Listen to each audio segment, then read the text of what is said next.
ठाण्यातील वागळे इस्टेट परिसरामध्ये राहणाऱ्या 85 वर्षीय व्यक्तीची नुकतीच फसवणूक झाली होती। त्यांचा फोनच्या माध्यमातून तुम्ही आर्थिक फसवणूक केल्याचं सांगून तुम्हाला ऑनलाईन अटक केली आहे। तुम्हाला अटक टाळायची असेल तर रक्कम ऑनलाईन बँकेच्या खात्यामध्ये पाठवा असं सांगून उत्तर प्रदेशातील लखनौ या ठिकाणी सदरचे पैसे जमा झाल्यानंतर ठाण्यातील वागळे इस्टेट पोलिसांनी त्या ठिकाणी जाऊन अटक केली। रोचक श्रीवास्तव आणि संदीप यादव अशी अटक केलेल्या आरोपींची नावं आहेत। दोघंही उच्च शिक्षित असे आरोपी आहेत। रोचक हा बीटेक झाला आहे तर संदीप हा पदवीधर आहे। गेमिंगच्या माध्यमातून महाविद्यालयीन विद्यार्थ्यांचा वापर करून सदरची फसवणूक केली होती। पोलिसांनी त्यांच्याकडून 5 मोबाईल, 5.5 लाख रुपये रक्कम आणि 6 सिम कार्ड, बँकेचे चेक आणि 20 डेबिट कार्ड हस्तगत केले आहेत। या प्रकरणी ठाणे पोलिसांनी 66 क आणि 66 ड अन्वये कारवाई केली आहे। तर या प्रकरणाचा पुढील तपास वागळे पोलीस करत आहेत।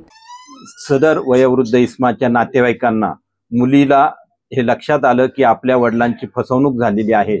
त्यांनी वागळे इस्टेट पोलीस स्टेशन येथे संपर्क साधून गुन्हा दाखल केला। वागळे इस्टेट पोलीस स्टेशनने त्या संदर्भात अधिक तपास केला असता हे पैसे उत्तर प्रदेशमधल्या लखनौ येथील एका खात्यावर गेल्याचे समजले। त्यानुसार सदर ठिकाणी जाऊन खात्री केली असता ते कॉलेजचे विद्यार्थी असल्याचं लक्षात आलं। त्या विद्यार्थ्यांकडून त्यांना कॉन्फिडन्समध्ये घेतल्यानंतर आम्हाला याच्यामधील खऱ्या आरोपींची माहिती मिळाली।